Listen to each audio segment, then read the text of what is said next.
So Secret Agent Clank is coming to PS5 through PS Classics, and I've heard from many Ratchet fans that this game is absolutely awful. It's one of the only Ratchet games I've ever played. And recently I went back to play Size Matters, and I remember loving that game when I was a kid, but nowadays it doesn't hold up. Size Matters is a genuinely awful game, and if you want to hear more thoughts, then check out that video. So going into Secret Agent Clank, I knew it was developed by the same team.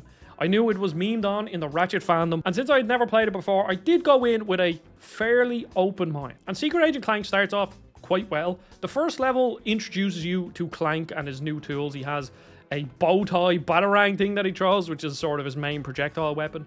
And then it also introduces you to the stealth elements of this game. And I think as a concept, what it goes for is kind of interesting. It's a hybrid of stealth action platforming, and the first level shows off the stealth really well in my eyes. It introduces you to line of sight so you can see where you can and can't go. And then it also shows you stuff like being able to blend into the background, like through statues or hiding under things. And then on top of that, it shows off the stealth minigame takedown, which is awful, and let me tell you why. So every single time you walk behind an enemy, you will get a prompt to press square, and then you have to do a quick time event. And that in and of itself isn't, that bad, but the spot you have to be in to initiate this takedown is so specific that if you are 3 pixels in front or behind it, it won't trigger, and in most cases you will just get caught. Now, a lot of the levels don't have fail states where if you get caught you will get thrown back to the start, but some levels do, and it leads to a lot of frustration in that aspect, because every single time I wanted to pull off a takedown, I had to slowly creep towards the enemy to find the right spot, and it didn't work well with Clank's movement, because Clank has a very Mario 64 style move where, you know the way in certain games, you can look forward and then press back on the left analog stick and the character will do a 180, but there'll be almost no animation, you will instantly look back. But in this game, Clank has a Mario 64 style where even if you press back, he has to do a little circular motion. So to be able to adjust it is extremely finicky, and most of the time you just end up getting caught. And then you have a QTE, which is totally fine, but QTEs in general are just kind of annoying. And if I'm being honest, this whole video is just going to be a long laundry list of crap that this game does so poorly, because after the first level, everything goes to crap. Ancient proverb, mind your own beeswax. Made by Use Your Noodle Cookie Company, Asianica. I believe I have found a clue to the location of the eye. Of course, there's a thriving black market there.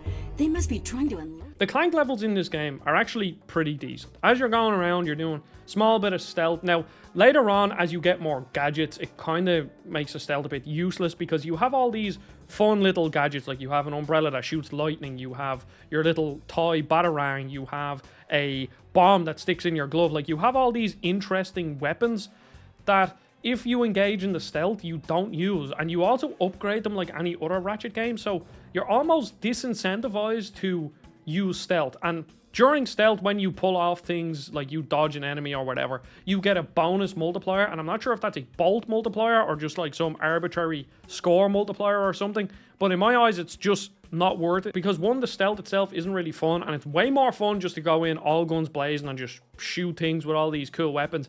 And then two, you actually feel like you're using the weapons in the way the game intended to, because you're supposed to upgrade them. And then I'm thinking, if you engage in the stealth throughout the whole game, which I don't know why you would, if you get to the end levels, which are very sort of combat heavy, you will be at a massive disadvantage because your weapons aren't leveled up. So it's all over the place, and I wonder what the sort of design decisions were behind all of this, because as I'm going through all of these levels, everything is at odds with itself. The game is kind of stealth, but not really, and you're not really incentivized to do it. And then it's also an action game, but you're not given that many weapons. And I'm more confused than anything playing this game. And that's not even mentioning all the other crap that this game does. Because if I was to give this game a stupid title, I would call it Secret Agent Crap. Because this game is genuinely crap, and I've only scratched the surface.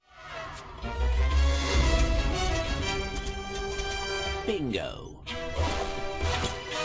So the first level was totally fine. And then as you go along, you get introduced to all the gimmick levels. So I'll start with the best. Ratchet in this game is locked up in prison, and the whole goal is that you have to save. And as you progress through the game, you will get different arena levels where you play as Ratchet.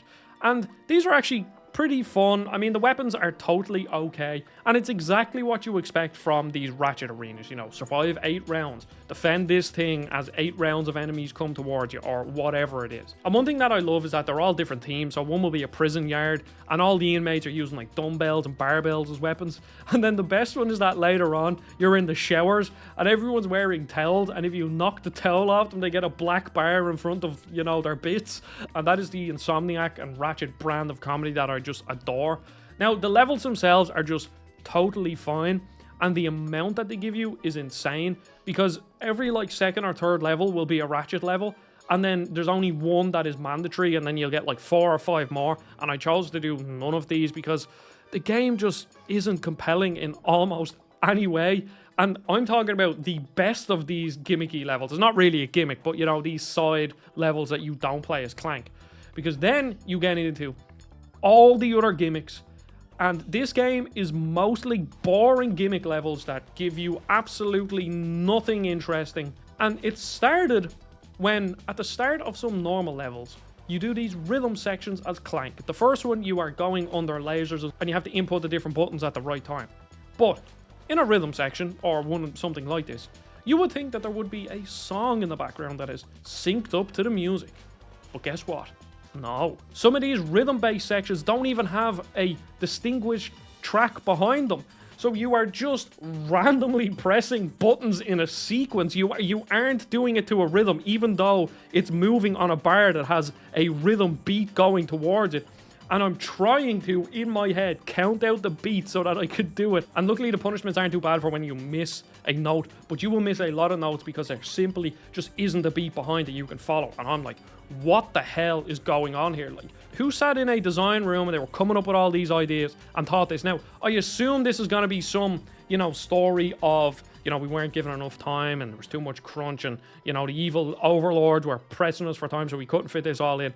But to release Size Matters and to release Secret Agent Clank they're just bad games. Both of them are terrible games. And then you get into the vehicle sections, where you are on a snowboard, you are in your spaceship, and you are moving along a really boring environment, and all you can do is shoot bombs behind you, shoot rockets in front of you, propel this little arm left or right to destroy enemies. And the biggest problem with all of these gimmick levels, and it only gets worse, is that they are way too long. You are sitting there thinking, oh yeah, this is like a short gimmick, I'll be here for like a minute and a half, 2 minutes. No, every single level feels like it's 5, 10, 15 minutes long. They're not 15 minutes long, but that's what it feels like.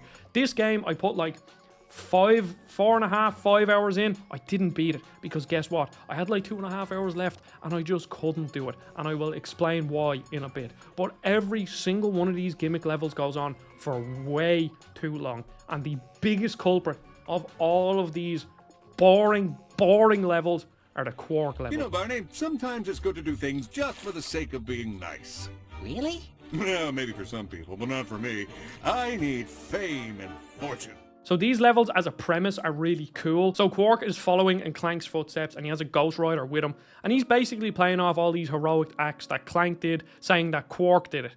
And as he's going along, he's like making stuff up, and that's cool. That's like the premise that is interesting. But that's where the cool stuff ends, because these are levels that are way too long, way too boring, and have absolutely nothing to them. You are playing as Quark, you can jump, you can press square to punch, and you can press circle to shoot your gun, and some levels you can charge up your gun, others you can't, and I don't understand. Some parts when you're fighting the big guys you can't strafe, when you are normal size Quark you can strafe. What is going on? I don't know. And these levels go on for hours upon hours upon hours, and I'm exaggerating, but that's exactly what it felt like. And the reason why I gave up on this game is that near the end I got a Clank level that was actually pretty fun. I was going through this sort of space station, I was killing a load of enemies, and when you're doing that sort of platforming, action platforming stuff, the game is actually kind of fun. And then I went, and I can't remember the exact sequence of it, but within like a span of an hour or two, I got a Clank mission that was really fun. And then I got this level where I played as Ratchet, and I had to stop a lot of prisoners escaping a wall. So you basically have to stand against the wall and just shoot them, and it absolutely chugs. I died once because the game just glitched out, and I was like, oh my god, I don't want to do this again. I did it, and I finally beat that level. And then guess what I got next? I got a Clank vehicle mission, and I was like, yay, this is so much fun. It wasn't fun, it was absolutely dreadful. And then after that level, I got a Quark section, and it said round 1 of 20. 1 of 20. And I said, do you know what? Life is too short to put 2 more hours into this game. I was kind of looking forward to this because it was a game I had never played. And the fact that it's coming to PlayStation 5, I was like, oh yeah, I might be able to get a couple of trophies. This will be fun. But no, this game is not fun. Secret Agent Clank is one of the worst games I've played in a long time. And it's worse than Ratchet & Clank Size Matters, which is a tall order because Ratchet & Clank Size Matters is not a fun game out. Now, you do actually play as the Gadget bots in some levels, and these are actually fun. They're these little puzzle sections where you play as 3 or 4 Gadget bots, and you have to like run around, kill some enemies, do some puzzles, and these were actually a highlight of the game, and I enjoyed them. But because I just wanted to get through it, I only did the mandatory ones because I'm sorry, I cannot play any more of this game. This is absolutely dreadful. It was one of the worst experiences in gaming I've had in a long time. I'm glad I finally played it. Am I sad that I didn't beat it? No. I'm glad that I didn't beat it. I cannot put any more time into this. I do try to beat these games. I really do. I want to beat the majority of the games that I play on this channel. But sometimes you just have to realize that life is too short, and those 2 hours would have been better spending, I don't know, pouring acid into my eyeballs. Because it truly is that bad. Secret Agent Clank is coming to the PlayStation 5. Should you download it? I don't think so. I wouldn't even waste my time downloading it. It's not fun. And that's a PSP version as well. And I'm not really sure what the differences are. I think the bolt economy in the PS2 version was improved like massively. If I remember correctly, and I'd need to look at this in the editing, I think the Golden Bolt said that the item economy has been increased tenfold from the PSP to the PS2 version. And in the PSP version, because the item economy was so bad, you had to do all the side objectives to be able to buy stuff. And if I had to do that, I would have thrown a PSP out the window. I do actually own a PSP. I do own Secret Agent Clank on the PSP. But unfortunately, right now, I don't have a charger. But I recently played a load of classic PlayStation platformers, and I did this amazingly fun video just reminiscing about Ape Escape, about Ratchet, about Jack, about Sly, about Little Big Planet, about all of these fantastic games. So please go check that out because that is a way more positive and a way more wholesome video than this. Thank you for watching. Don't forget to subscribe and watch that video wherever it is here. Goodbye.